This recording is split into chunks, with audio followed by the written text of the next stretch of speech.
Hi, my name is Fritzi Horstman, and welcome to Compassion in Action.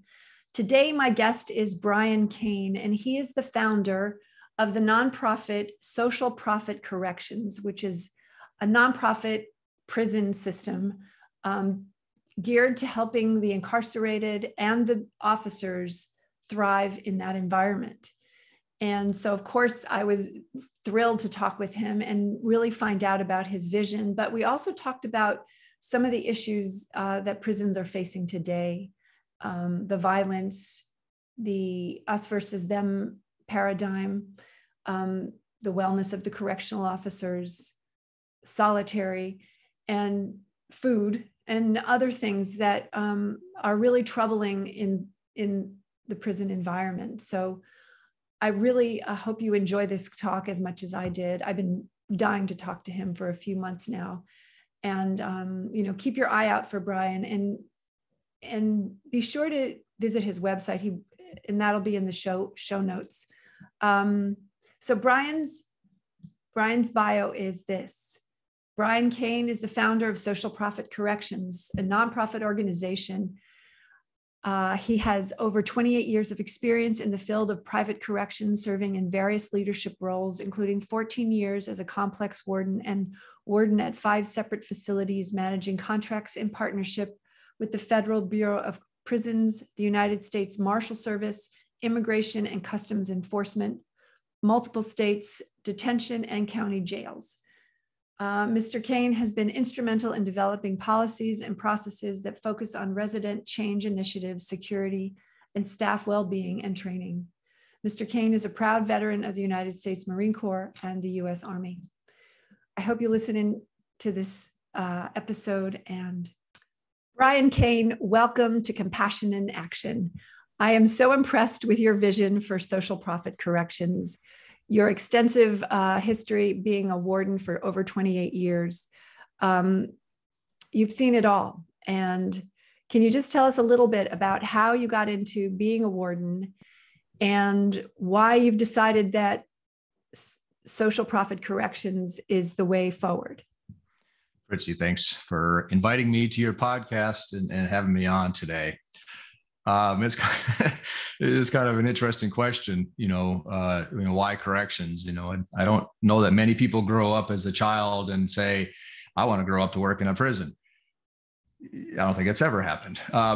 So it's kind of funny how life takes you in the direction. Corrections is a helping, caring field, at least it's supposed to be. I served in the Marines and then, went to criminal justice degree and took a college class and learned about corrections and went, I think I would like that. I think we could help our people, because those in the system, are having challenges, and having them come back into the system all the time is really a bad idea. What can I do to help? Yeah. Yes. And so you were in the military, and what I'm noticing is that the military and the corrections are kind of similar. They're structured similarly. There's lieutenants and captains. And one of my concerns is there's a war atmosphere. It's trained for war. And I think a lot of the people in corrections, at least in the facilities that I've been, they're armored up, they're shut down, and people in prison are the enemy. So how do we navigate this hierarchy of this military hierarchy and eliminate the enemy within, which is everybody they're working with? The enemy within, I like it.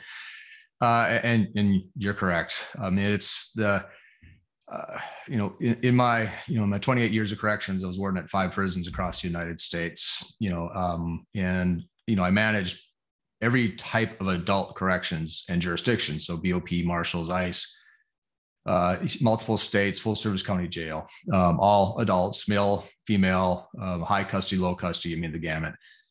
And one thing that's consistent with all of those facilities, to include the rest of facilities in our country, is we have a very paramilitary culture. I was in the Marine Corps infantry. I was a commissioned officer in the Army infantry. I get military. The military clearly knows who their enemy is, when they're fighting a war. But unfortunately for corrections, for 245 years, it adopted a paramilitary philosophy.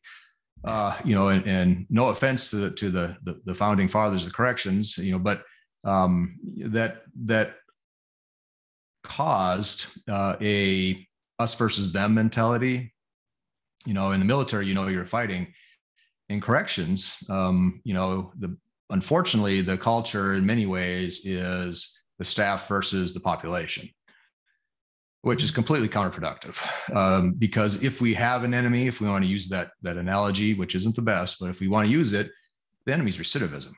It's not the people inside the system. So, but I mean, the way I was brought up in corrections, the way I was trained, the way I was promoted for being good at was the paramilitary concept. And I moved up the ranks pretty quick, partly because I came from the military. I really understand what they were modeling and what they expected out of me. So, but one thing I've learned is, the enemy is not the population. I mean, in all reality, the punishment is their restriction of freedom from the courts. It's not our job to punish them while they're in the system, because all that does is produce recidivism. It reproduces a toxic culture. It produces, the lifespan of a correctional officer, 16 years less than the general public. I mean, that's just plain insanity. I mean, why is that? Because there's so much conflict inside the fence, and in reality, and I believe people are accountable for their actions. But I believe in corrections, it's our job to prepare them for release, to be good neighbors, and the culture inside is not us versus them. It's us versus recidivism, which means help them, so, and when I say help, at the correctional officer level, a lot of that means coaching, and I can get into that later if you'd like, but how that works. But yeah, our nonprofit model is, based off of a philosophy that it's our responsibility to help them inside, to make better choices than they've made in the past. Right. Absolutely. I mean, it makes common sense. The thing about us versus them, and this is one of the things I've heard in California, is what happens on the yard stays in the yard. And that means the officers are their own band of brothers and sisters, and they look out for each other. I've got your six, I think is what they say. They're worried about each other's well-being first and foremost, and which I get. And I'm all for that. The thing about that is when something happens, something goes wrong, they take it out on the people that are living there. When something goes wrong, there's really no support for them as well as officers. They don't have support when something goes wrong, and I want to talk about moral injury in a second, but what do you have to say about that one? I mean, I would agree. It's kind of a self-preservation philosophy. I think it's no different, for the staff. They protect each other, which is kind of a human nature response to stress and conflict, which isn't all that different. Is, when the incarcerated person comes in the system, why do they navigate to their race for protection? I mean, for the most part, and it's just, you have to ask the question, why? Number one, that's not healthy. Number two, it causes an internal organization structure, even within the incarcerated people, where you have a leader of that race, and that leader will tell you to do things that's counterproductive to reform and to you getting out and staying out in many cases. So the question is why? I mean, it's, the challenge is we have to identify root cause if we're going to fix this problem, and we will. But we need to really touch the root cause of what is doing this. Is it idle time? Yes. Is it a lack of opportunities for change initiatives? Absolutely. Is it lack of the staff caring about the population? Yes. I mean, it's, so you say all these things, and it comes down to, how do we fix it? I mean, it's a challenge that many, have addressed, and we have some really good leaders in our country right now that are passionate about helping, but in many ways they're handcuffed through bureaucracy and other challenges. But, they're really trying to do the right thing. I see it now more that I'm not a warden anymore. As a warden, I was really focused on my facility, and of course I paid attention to what was going on around me, but at the end of the day, I was responsible for the lives within the prison that I was assigned to. And so, it's, I better can see now the passion of some of the leaders in our country that, they're really trying to fix the problem. But it's hard. I mean, it's been this way for 245 years. It's not like there's going to be a light switch and say, okay, it's better. We have to slowly move that culture away from the paramilitary, in my opinion, and allowing this informal structure inside the fence where those within the different races have power over others, and that's counterproductive to change and reform. Well, and also the officers have power over the incarcerated, and it's a power dynamic that, and if you ask me, some of the things I've heard, it's a kangaroo court. So there's no accountability from the officers. They get punitive. They do what they want. They write out rule violations. And the next thing you know, the person's in solitary confinement for the next 3 years. And what do you think about solitary? I mean, that's one of my questions, because I really think this is completely counterproductive to the goals of our society, to have someone return to society whole and ready to be a contributing member of society. Yeah, well, 3 years is insane. I mean, there's a trend in the country right now, really taking a hard look at restrictive housing, is the term I use for it. But it needs to be used on only on an as-need basis. As a warden, I ran large prisons with maybe 15, 20 people in restrictive housing in total, and they weren't typically there a very long time. It's just that you have to have a culture that's going to support them getting out. I mean, it's, you have to move them in that direction, and they can't be hopeless that they're going to be there forever. Now, if somebody murders somebody, they're going to be there for a while, especially through the proceedings of the criminal charges. So how do you manage that in a way that it's not totally destructive to their mind? If you let them out and then they hurt somebody else, then you're liable. So it's a hard, it's a hard challenge, and for those that really don't understand restrictive housing, if you look at a prison, it's a small city. We have our own police department, our own public works, our own cafeteria, our own high school, our own hospital, all within the fence. And you have restrictive housing, which is the jail within that community. It's just, you have to be careful how you use that jail. Just because two people get in a fight over a microwave doesn't necessarily need to mean that they have to go to restrictive housing. There may be a better way of managing that, versus put them in there. Then it takes, investigation takes a week or so, and then the investigation shows, whoops, they didn't do anything wrong. Well, then you release them. Well, then they just did 7+ days inside of restrictive housing. Is there a way that can be managed? Is number one. Number two, there needs to be a better way to run it. 23-1 or 23 and you're in your cell by yourself or with a cellmate for 23 hours a day is really hard on somebody's mind.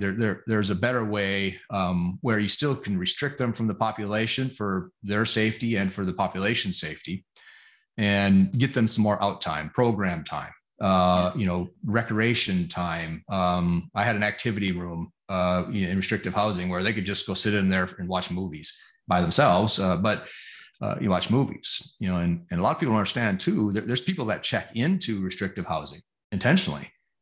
For like protective custody reasons, and one of the challenges I ran into as a warden is getting them to get out. I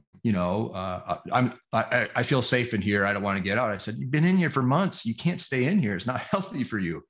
So what's the choice? I force them out. I have to use force to get them out.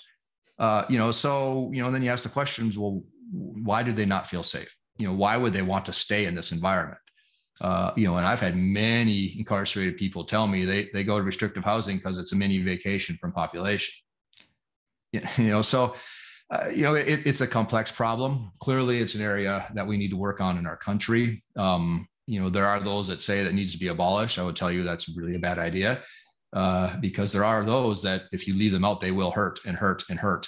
And we can't allow that to happen. There has to be a place to go. I would agree that it has to be really careful, scrutinized who you put in there, why, and then you need to program. You need to, there's dream programs. I have a friend that runs one that's incredible.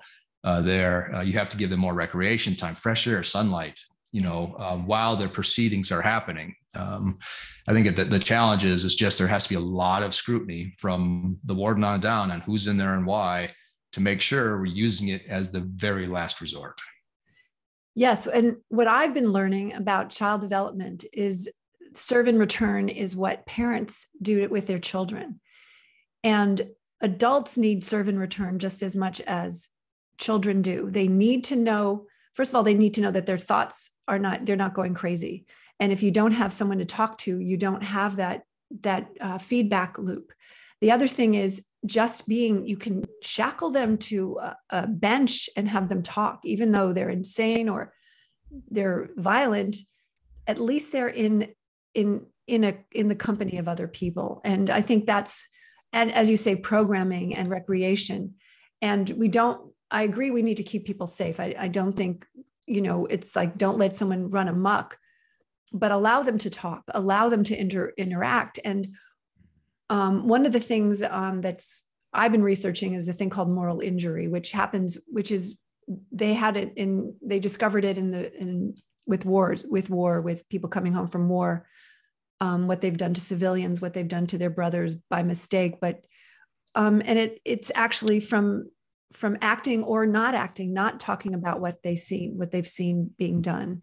And solitary to me is one of the places in prisons that can create a lot of moral injury for the officers. And this isn't the important point I want to bring up is repeated occurrences of moral injury for an officer or for anyone can lead to a lack of empathy. And that's what I think we're dealing with in prisons right now is we have a lack of empathy and hardened souls. And it's because their real true morality has been corrupted. Well, I agreed. I think that connects directly to the fact that their life expectancy is 59 years old when the general public is 75. It's hard to explain to those that have never worked in the system how challenging that environment can be sometimes. It's when you're completely surrounded by violence all day, and you turn into self-preservation. I want to go home to my family today. Therefore, I'm going to make sure I'm going home to my family today. And therefore I may treat people different than they should have been treated. And so, it's a challenge. And that's, I keep going back to culture. It's the culture of corrections is the challenge. Officers should not be in an environment which causes their life expectancy to be 16 years less. That's just insane. Recidivism at the level it is insane. And when you look at our country's challenges in corrections right now, there's two of them: staffing, retention crisis, recidivism. Now, of course, there's a lot of things in between that, but in general, those are the two major challenges I think that we have in front of us, and they're directly connected.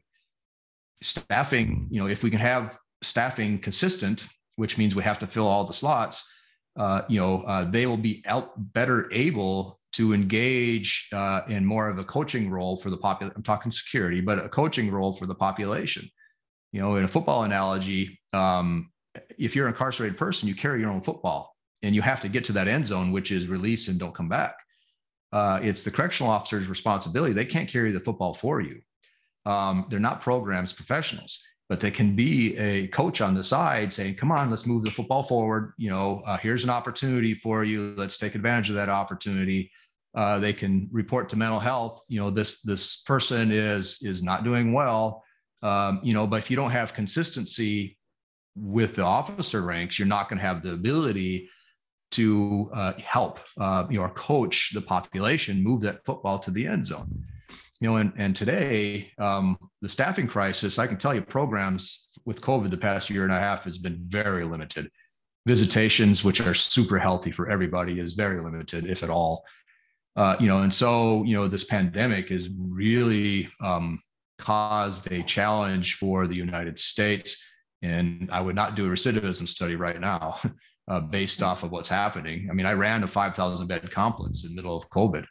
My time, to say that I was invested on change initiatives, although it was always in the back of my mind, my challenges every day is staffing the place. I need to make sure that the population is safe. I can't do that if I don't staff it. And then if I don't staff it, and something happens, well, number one, it's harm, which is clearly not supposed to, is bad, harm to the population or harm to the staff. Number two, I have to force people to stay. They can't go home to their daughter's recital. They can't, I've seen people just cry when security leaders would say, sorry, you have to stay today. We don't have enough people. We had 10 call off sick. We have, 15 that are COVID. We have FMLA, challenges. We already have this many vacancies. We have 10 slots to fill. I didn't have enough volunteers today. You three, sorry, you're going to have to stay because you're the next on the list. And it's just, it's hard. And, and I know this isn't just a corrections problem. The United States is filled with staffing problems right now, but, and if we don't solve that staffing issue, that inconsistency issue, people are in survival mode. They're not going to care. Kind of go back to what you were saying, and not caring equals violence. Not caring equals recidivism. Not caring equals sexual assaults. Not caring equals I want to smuggle in more drugs and cell phones. The staffing crisis is directly connected to the recidivism crisis, and we have to address the staffing crisis as quick as possible. There's so many people out there doing such creative initiatives to help to make that happen, but nationwide we're still, there's state systems with 50% officer vacancies. There's state systems that can't staff their maximum custody prisons.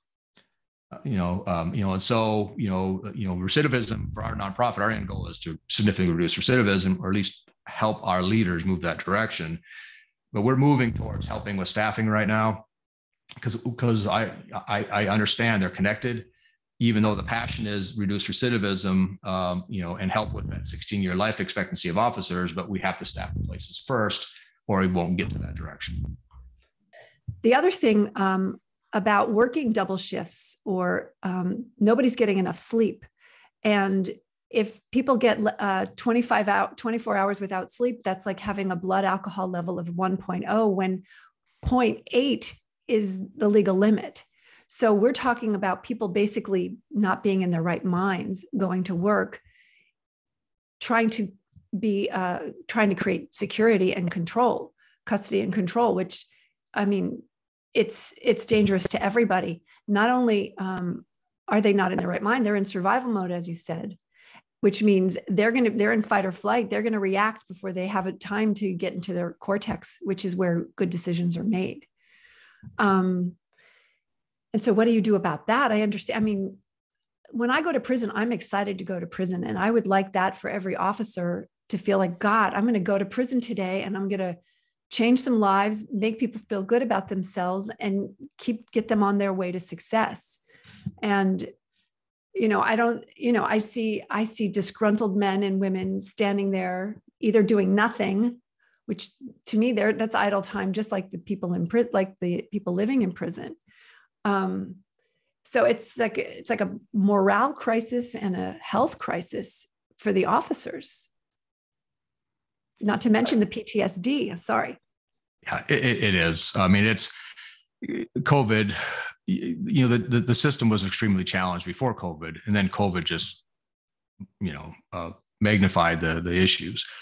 But you're right. I mean, we have to understand, we have to take care of the people, the professionals in the fence, if we ever want to have a chance of changing the culture inside.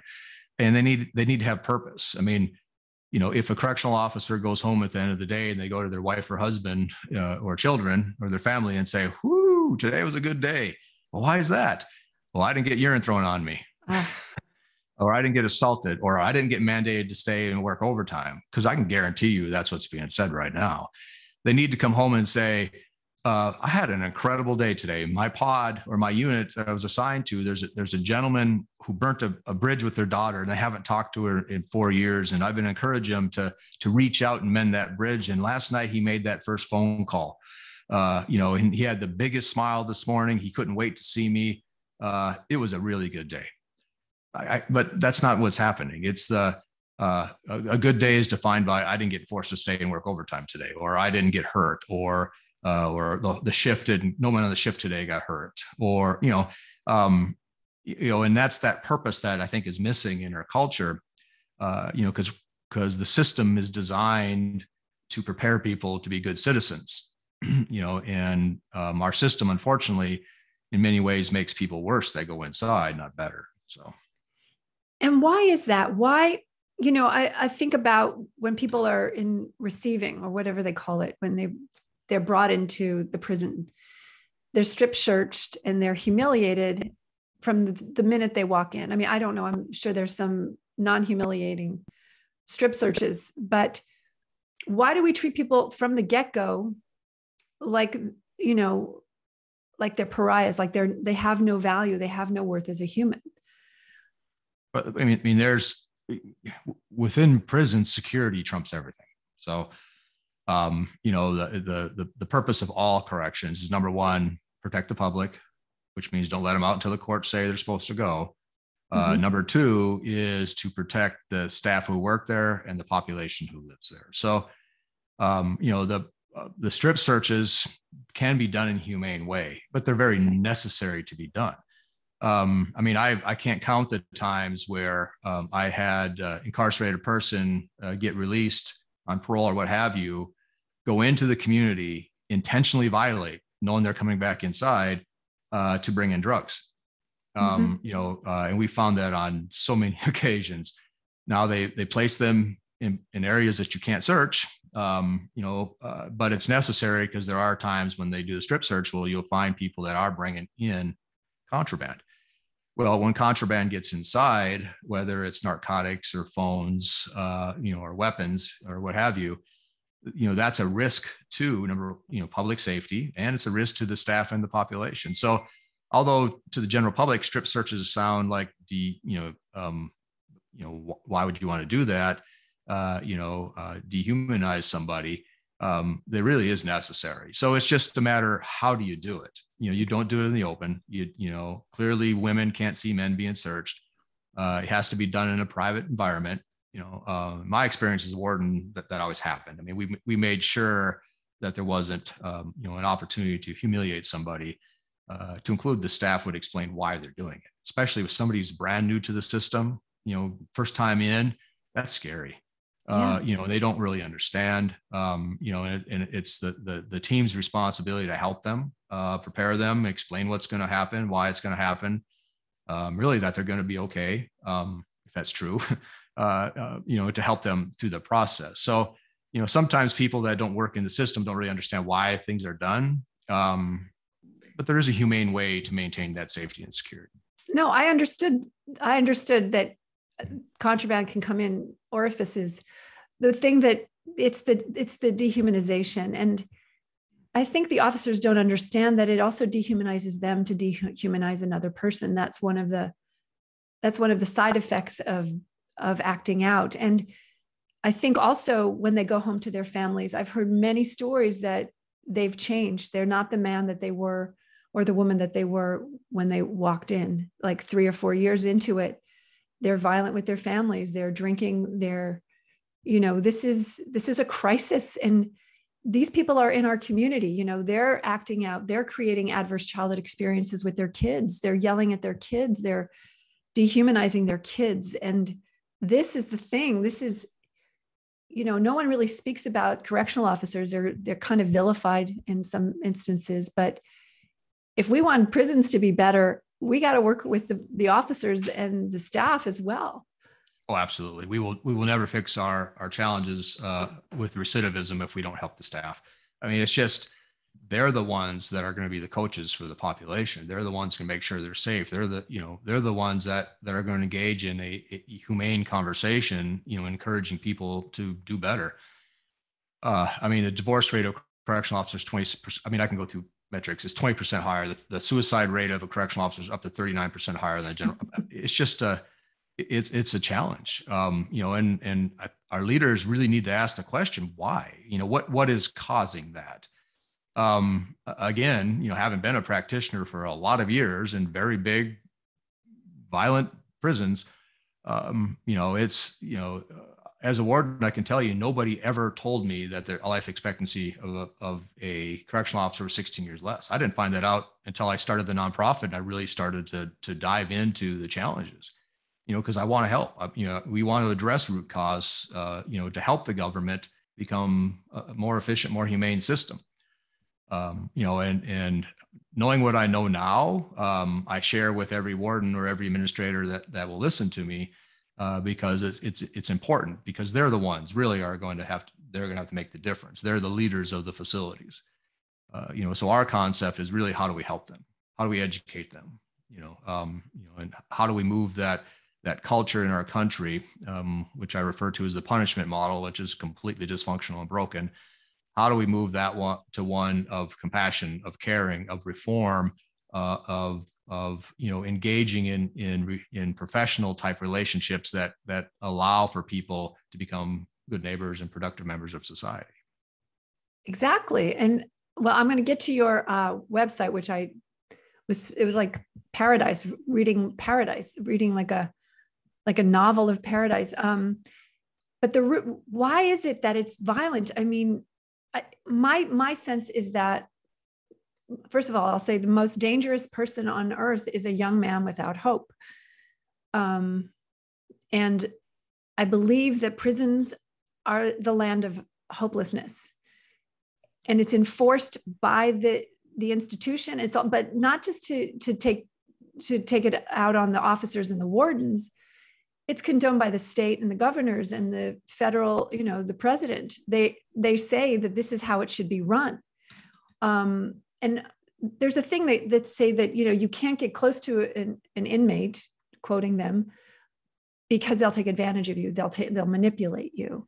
And so everyone is just never getting close to anybody. Nobody's having a humane discussion with each other.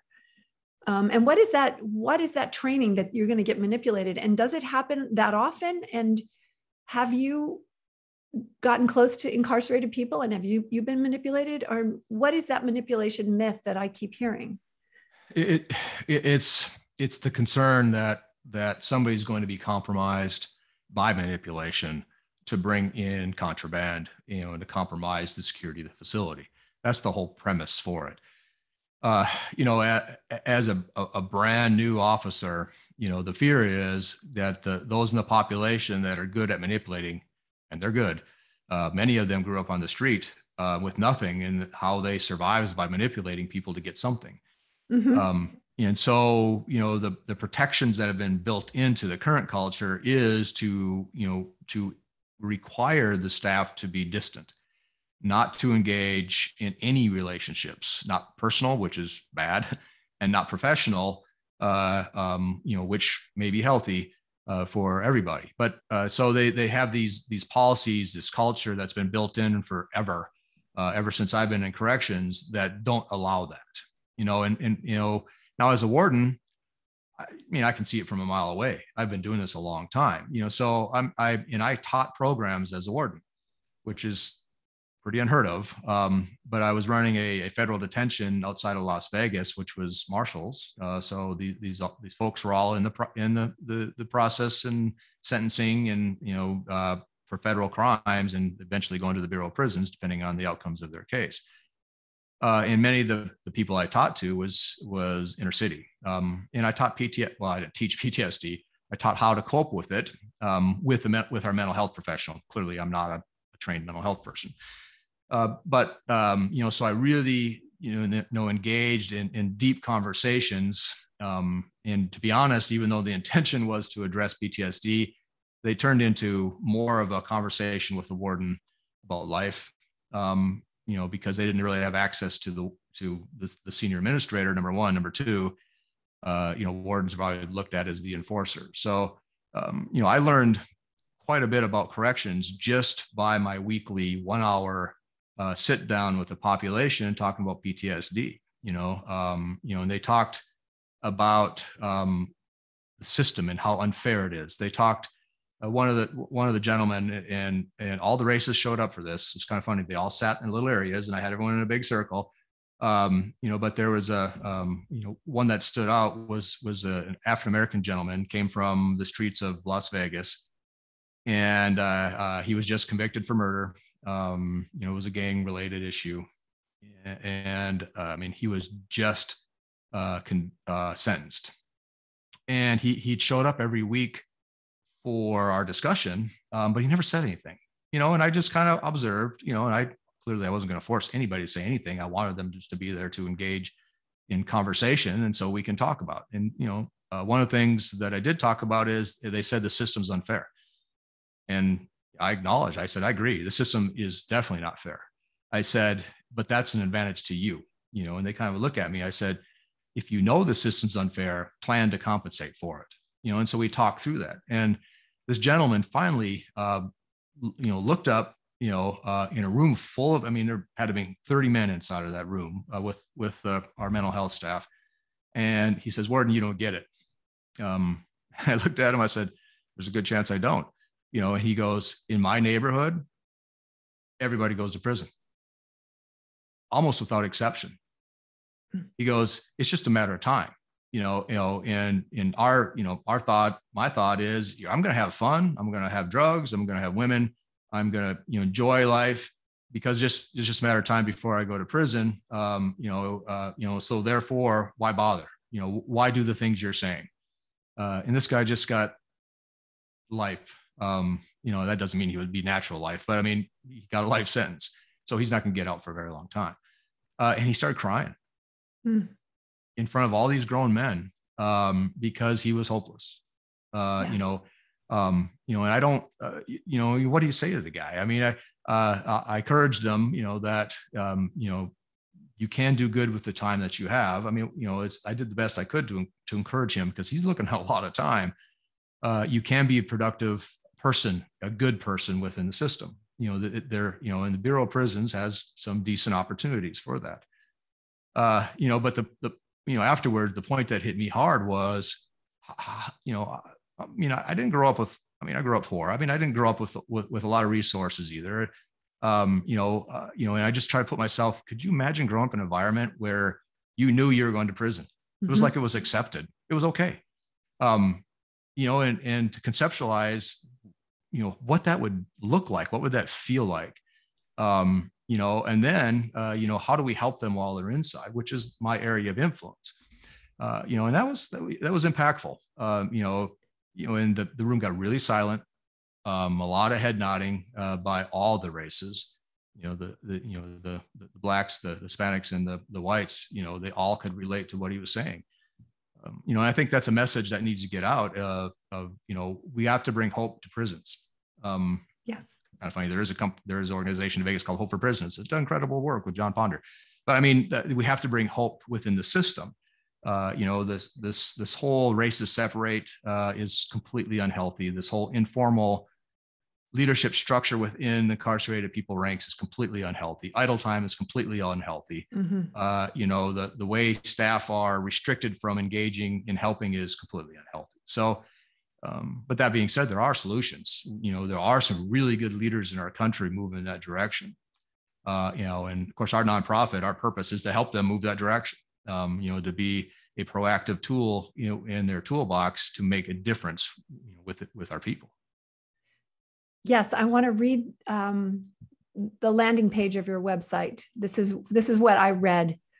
What if 100% of prison net revenues were reinvested into drug, alcohol, rehabilitation, on-site job training and education programs, accessible mental health and self-care treatment, mentorships, employee training, medical care, real-world reentry assistance, with the single goal of creating a sustainable correctional model that truly reduces the rates of incarceration and recidivism. Is that a dream, or that's your vision? It's not a dream. It's the vision. And it can't happen. It will happen. It's if you allow me to kind of step into our business model philosophy here. Yes. Corrections, corrections has a lot of built-in inefficiencies. My background, I didn't say this earlier, but I worked for private corrections for 28 years. In private corrections, you contract with the government to run a facility for them. You use business efficiencies to generate a profit. I will say that the company that I worked for was a very ethical, well-led company. And I know there's a lot of lightning rods to private corrections. But the reality is almost all the populations that came in would rather do time with us than others. The lessons I learned from that, though, is what if we took those efficiencies that the general business principles use within corrections, but feed the benefit of those efficiencies back into the people. So, you're not making a profit. We're a nonprofit. I mean, our purpose is only to help, but we can reinvest the benefit of those efficiencies back into the system. And efficiencies, can you just explain what an efficiency is? Like, is that worse food or? Oh, no. In fact, that's a root cause problem. But when we talk about efficiencies, I can talk about food at a whole nother hour if you want. But I'm talking about just bringing some business sense to how the facilities are run. Just not having waste. Now, that doesn't mean be inhumane. It doesn't mean not provide services. It means you just run the place with some business sense to it. Right. For example, you buy your supplies. The government has to use the government contracting procurement process. It's not the cheapest way to buy stuff. I think everybody knows that. Where if you're not government, you can buy the same material for a lot less. That's an example. But there is a way to run a prison cheaper than the government, significantly cheaper than the government. So that's what we want to do with the nonprofit model, and then just take the benefit of that and reinvest it into the people. For example, if you have a GED waiting, you have 2 teachers on your list and they can handle 20 people to do GED, but then you have a backlog of 200 people waiting to get into the class. We as a nonprofit, we can reinvest the benefits of those efficiencies, the money, and hire another teacher, where other systems can't do that. Mental health is always a huge challenge. Number one, you can't find people, to work in the prisons, which is another problem. But they're very expensive. So with our model, if we see an increased mental health caseload, we'll hire another mental health professional. But most systems won't do that. They can't. It's financially, it's to run a prison, a good 70-ish% of your budget is salary and wages. Yeah. So increasing just one person, although it might sound like a lot on the surface, it's significant. How do you manage that effectively? Is the key, with the end result of taking care of our people. When I say that, I'm talking about the officers, I'm talking about the staff, I'm talking about the population.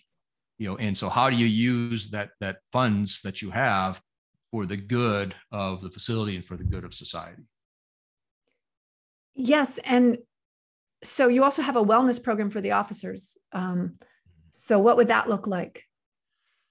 Our vision, again, we're going back to using the money or the efficiencies off of running, the facility smartly. But several, the mental health aspect of officers. One thing is, and I'd have to look up the metrics, but it shows that even though there are opportunities to help them, they just won't take advantage of those opportunities. It's looked as a weakness, right? Which is very similar to our veterans too. And so how do you encourage them to do that? It's daycare is always a problem. When you work in corrections, finding night daycare, number one, is very expensive, but number two, sometimes it's almost impossible to find if you don't have a family member that can help you. Right. So now a correctional officer does their 8-hour shift, they're a single parent. Now they get mandated to stay for another 8 hours. Who's going to watch their kids? Wow. So when we talk about wellness, we need to take the stress out of that, and provide daycare opportunities for them, which we can do with a nonprofit model, again, because we're not there to make money, or to make anybody money. We're there to help and impact the people that are inside the fence. So if you get mandated to stay another 8 hours, but you know that your son or your daughter is okay, that's a lot less stress. And stress is again, I'm not a mental health trained professional, but the stress is, I'm sure, what caused the 16 years less lifespan. And so how do we reduce that? There's a texting platform that we use that sends encouraging messages. Now, they can't have phones inside the prison, but when they get out to go home, maybe a message that says, great job to officer so-and-so. The violence in their assigned pod was reduced by 20% last month. Wow. Everyone's going to go, that's incredible. What are they doing? I want to do. So, I could go on and on, longer probably than your podcast should go, but there are a lot of initiatives to help the staff, as far as wellness activities, that's critical, again, because if we don't resolve the retention problem, we won't resolve the recidivism problem. Exactly. But I believe that the retention problem is directly associated to the violence on the yard and in the prison. It's the long hours, but it's also the violence, knowing that you might get killed at any day, right? Yeah, it's statistically, be honest with you, prisons are safer than the street, but the perception of the violence, I think, is the worst. I've 28 years. I was the head of security. I ran all those tactical teams that you were talking about with the suits, hundreds of them. I responded to riots, to hostages. I was the guy who fixed the problems. I've never been hurt, not a single time, and I've been in some really situations, so I think the threat that violence could happen is definitely a stress mechanism. There are, and I know you're more exposed to California. There are systems that are not as challenging. Yes. I ran California contracts when I ran a prison in Arizona. So, I get the California concept and philosophy, and they're really in a hard place. And so the threat of violence, like you said earlier, kind of pushes them back away from the population into self-preservation. Right. Right. And that's hard. Could you imagine every day, I could tell you stories. I was the chief of security of a prison in Ohio. We had all of Washington, D.C., their worst population. They shut down Lorton, which was a max long-term segregation facility, put them on a bus and sent them to us. Most of these men have never been out of segregation for years. Wow. And we had them in general population. I was the chief of security. So I would walk in those pods every day and get surrounded. And I remember driving home, almost shaking. I could have died today. And I said that all the time. And I was the head of security. Could you imagine an officer? I could walk into the unit, deal with the issues, and I got to leave. Could you imagine an officer that had to be in there all day, all the time? It's hard. And that stress, we have to resolve that. We have to address that. And there's ways to do that. So, yeah. And just a comment on the California system. There's $16 billion a year in our budget. Half of that goes to pensions. Imagine if we didn't have to pay all the pensions, or if we could increase the budget so that some of that could go to things such as food. Can you just elaborate a little bit on why that's a root cause and why that's such an important piece of prison reform? Absolutely. I think we can put food, the food operations and commissary all in kind of the same group. It's very expensive to run prisons. If you look at the government line item in most states, corrections is either number one or two, most expensive. And so when you're trying to cut costs, when you have a line item that's at the top of the list, you find opportunities to cut cost. There are systems, they pay anywhere from $2 to $4 a day for food. Mm-hmm. Could you imagine what type of food you'd get with $2 or $4 for that matter? And so what happens is they end up serving processed carbs because they're the cheapest. They take shortcuts on what food is served because they're trying to cut cost. But your mind is a reflection of what you put in your body. And if you don't get fresh vegetables, and fresh food, which costs more than $2 a day, you're going to have a hard time. Then you have to fall back on commissary, which is very expensive, absorbently expensive. In fact, you talked about that yesterday on your presentation. And then they don't offer anything healthy anyway. It's all Twinkies and Ho-Hos and ramen noodles. I'm being a little probably sarcastic there, but it's not very healthy food. And then it's very expensive. So now we take the poorest of our society, which are incarcerated. we serve food, 3 meals a day, which may not be desirable, especially if you have any medical issues and, or you're trying to change or reform. And then you go to commissary. Well, then your family has to spend you money which they don't have money in the first place, to buy this exorbitantly expensive food out of commissary in order to compensate for the food that's served in food service. It's just not healthy. So, And why is commissary so expensive? Why is the ramen noodles 50 cents in prison when it's 10 cents at Costco? I just want to understand the economics, because it makes no sense to me why we're punishing the poor once again. I mean, most commissaries are run by private business, for profit. So I guess you can connect the dots there. They're making money. There is, I don't know that I can get completely into the monetary aspect of it, but to tell you, they need to be run at cost, but you typically don't see that. Now, I will say there are systems that do that. The majority don't. So many times what the government will do is they will contract out certain portions of the operation so that they don't have to run it. And in some ways, in some places, they will actually save money by contracting with for-profit companies.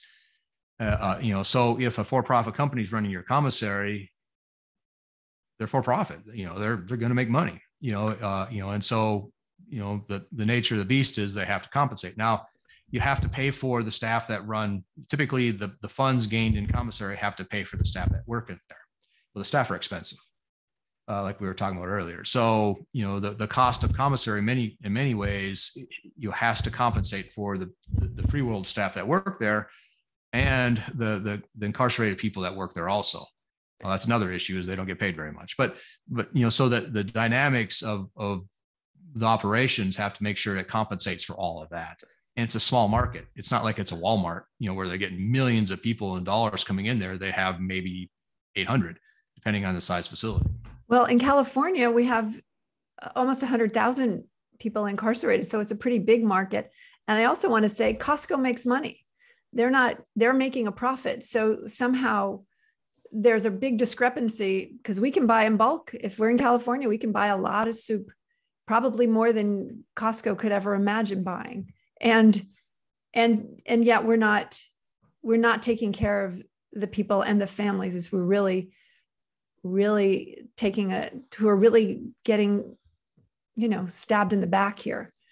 But I didn't think about the personnel, and that's an interesting thing, but I could say that, it could be one supervisor and everybody else being incarcerated, because I'm sure they'd love to work in the commissary, some access to food. But sorry, I don't mean to digress, but I think everybody's obsessed with food, and thinking about prison food is something I always think about, is like, how can we do this? But it's a root cause, you say. It's a root cause of disgruntled, of people not feeling treated humanely. Yeah. Easy way to measure it is ask how many of the staff, if they eat at the facility. It's free food for them. So ask them how many they eat. If they all say no, that right there is the reflection. But with our business model, again, we're not profit motivated. We'll run commissary at cost. And plus we'll offer healthy options. It's a little harder to do that because they expire quicker. Like bananas on the shelf aren't going to last very many days. But there are ways we can bring healthy food into the options. Again, because we're not motivated by making money. We're not motivated by the profit. We're just motivated by helping people.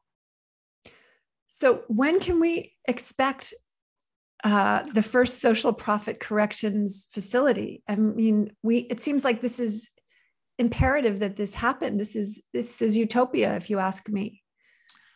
Well, as with any startup new concept, there's a lot of marketing. There's a lot of educating, and showing people that there's another option. In the United States, there's 2.2 million people incarcerated.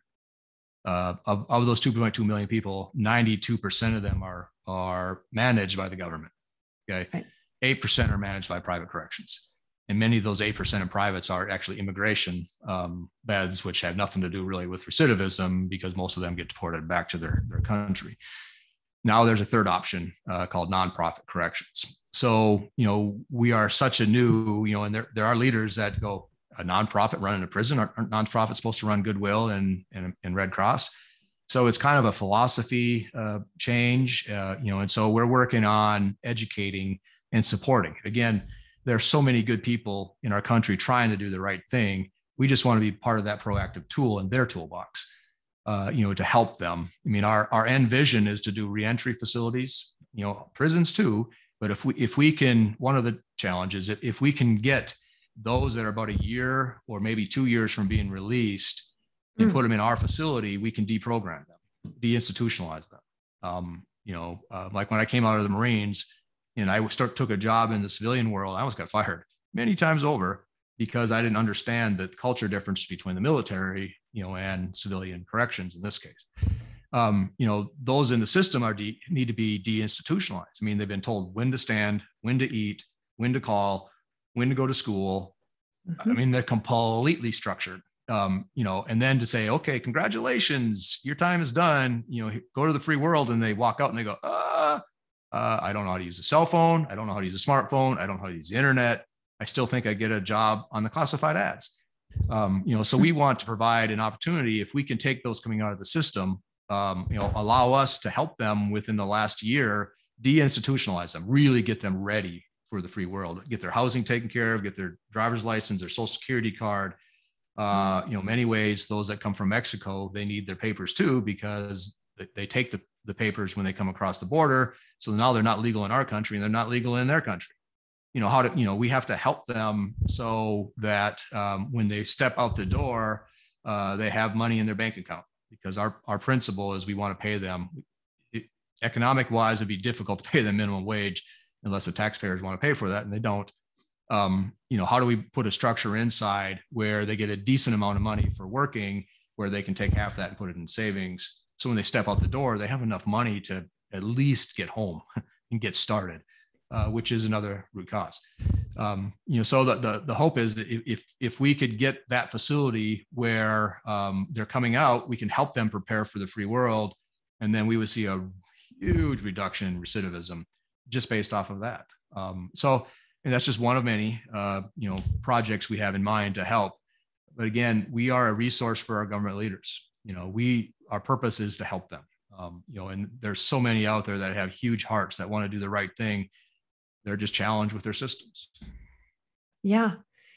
Yes. And, I think it's brave people like you thinking outside the box, literally, or that's outside the gates, to really bring in this innovation and possibility.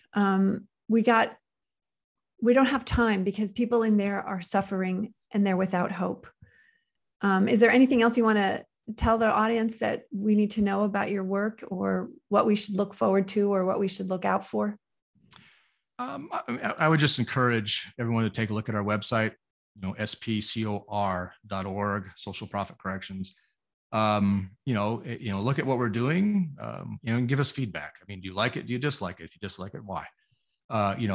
We have a lot of returned citizens on our team too. So, we have a very diverse perspective of how we solve the problem, or how we help our government leaders, move the culture away from the punishment model.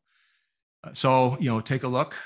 We're moving into a fundraising mode as a nonprofit. We're going to need some help to get established. So keep an eye out for, kind of a GoFundMe initiative. So that we can. One of the challenges is we need lobbyists. We need, nothing's going to happen unless the government decision makers decide this is a good idea. So how do we reach the governor's offices? How do we reach the White House? The administration? How do we reach the county boards, for the local jails and the sheriffs. So part of the challenge is just getting the word out. Hey, we exist. We are a solution for you. We can definitely reduce the lifespan problems of the officers. It's all culture based. In fact, we have one of the things we're marketing right now is purely a correctional officer retention solution. That's it. Because again, officer retention and recidivism are corrected. We will never fix recidivism if we don't engage the officers and keep consistency within the officer ranks. So we're presenting, actually, we just started last week, presenting, we can help you change the culture inside the fence, which is going to retain staff, which is a very innovative idea. It doesn't exist in the United States. The UK, Penal Reform Solutions, Dr. Sarah Lewis does some of this in the UK, and she's been quite successful. So in true corrections manner, we're stealing good ideas, modifying them to meet our culture and our country. So just be supportive, pass the word on, we exist. We're here to help all people, the professionals, the incarcerated people, and society. We also want to reduce having new victims, and how that happens is by not having recidivism. So help us with the solution. Our heart and soul is purely into reforming corrections. And if you had to pick a state, what state would you start in? Wow, that's a bold question. There are many states. Most states need help. Arizona, my home state, I think has a lot of opportunity. They're also contract friendly because they have lots of private corrections here. I think Nevada has opportunity. They have some strong corrections challenges. It's against the law for private corrections to operate in Nevada, but we're not private, we're nonprofit. So we can help. I think New York, and I don't have the connections in New York with Rikers. And one thing I've learned through this growing process, running a prison is difficult, but starting a company and changing the culture in the United States is more difficult. And one thing I've learned is it's not necessarily what you know, it's who you know. So, if we can make the introductions, again, we're just here to help. Last week I made a connection and this is going to be outside the United States box, but in Africa, they're intrigued by the idea of running a facility as a nonprofit. We're the first of its kind, and not in the United States, in the world. They're like, what are you doing? I explained it to them. They said, wow, we've never heard of that before. I said, it's because it's never existed before. So, not that, my focus is the United States because we clearly have enough challenges here. But if we can help outside the United States, and we wouldn't say no to those opportunities either. So, no, we won't say no. We say yes, yes. More of Brian Cain and his brilliant mind and his brilliant vision. It's not, and I thank you for that. But there are so many people passionate about the same thing. I was just the one brave enough to step off the cliff with the credentials, to make this happen. So. End of the day, when my time is done, no one's going to remember Brian Cain. But what they will remember is what we've done for our people. And that's what's important. Well, Brian Cain, thank you so much for your time at Compassion in Action. And I hope to bring you back when you have some new news to tell us, and keep our audience posted on your incredible vision and hopefully incredible achievements. Fritchie, you're an angel. Appreciate you allowing me the time to talk to your audience today. Together, we can make a difference. So thank you. Thank you. I hope you enjoyed my conversation with Brian Cain, founder of Social Profit Corrections. As usual, please subscribe, comment, like, and share this podcast. And if you haven't done so, please visit our website, compassionprisonproject.org. Sign up to volunteer, donate, and get to know what we're up to. And if you haven't seen Step Inside the Circle, please take a look. It's on the landing page of the website. Thank you again for listening and watching, and I'll see you next time.